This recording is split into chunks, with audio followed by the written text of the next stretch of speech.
80 शब्द प्रति मिनट।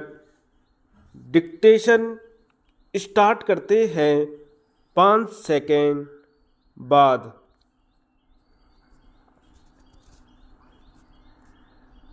महोदय, हमने एक समूची जाति की इस पराजय की तरफ और अपनी सुरक्षा के लिए इस खतरे की तरफ बार बार विश्व समुदाय का ध्यान खींचा।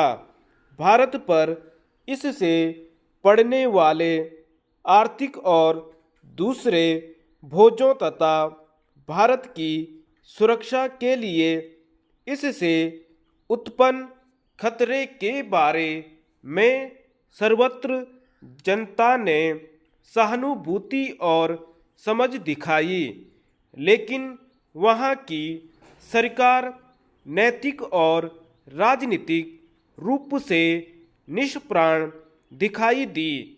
देर से ही सही, इस्लामाबाद को वह समझाने बुझाने की कोशिश का कोई असर नहीं हुआ कि वह कुछ ऐसी कार्रवाई करे जिससे स्थायी हल निकल जाए।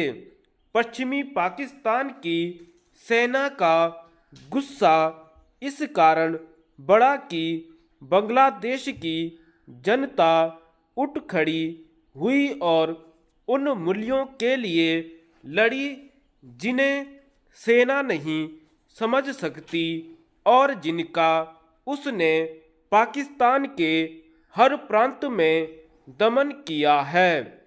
जैसे जैसे मुक्ति वाहिनी की क्रियाशीलता बढ़ती गई, पश्चिमी पाकिस्तान की सेना अधिक निराश तथा क्रूर होती गई। हमारी परंपरा अत्याचारी का साथ देने की नहीं बल्कि पीड़ितों का साथ देने की रही है। इसी वजह से उसका गुस्सा हम पर उतरा है। पश्चिमी पाकिस्तान ने बांग्लादेश के विरुद्ध अपने आक्रमण को भारत के विरुद्ध पूरे युद्ध में बदल दिया है। युद्ध में भी उसने धैर्य और संयम की आवश्यकता होती है, जितनी शांति में। पाकिस्तान का सैनिक शासन सांप्रदायिक तनाव और आंतरिक झगड़े करने की आशा से संदेह और अफवाहों के बीज बोने की पूरी कोशिश करेगा।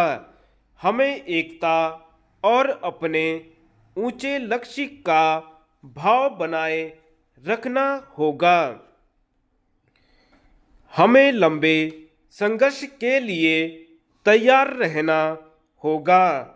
खेती और उद्योगों से अधिक उत्पादन ही वह नींव है जिस पर प्रतिरक्षा टिकती है।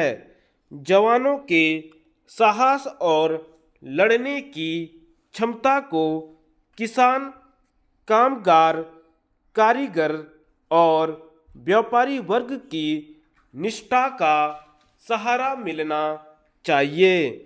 व्यापारी वर्ग पर एक खास जिम्मेदारी है कि वह जमाखोरी या मुनाफाखोरी के लालच में न पड़े।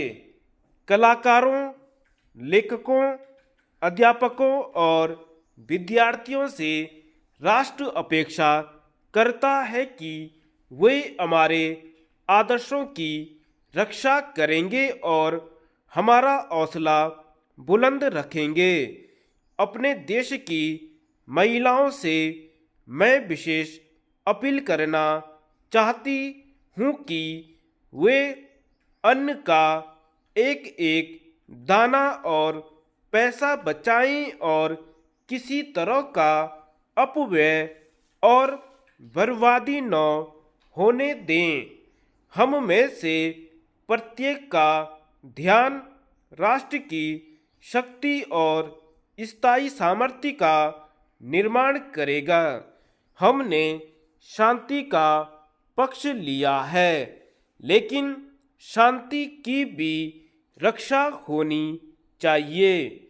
आज हम अपनी मातृभूमि की अखंडता और राष्ट्रीय सम्मान के लिए लड़ रहे हैं। असीम कठिनाइयों के होते बांग्लादेश के लोगों ने जिस बहादुरी से संघर्ष किया है, उसने स्वाधीनता आंदोलनों के इतिहास में एक नया अध्याय जोड़ दिया है।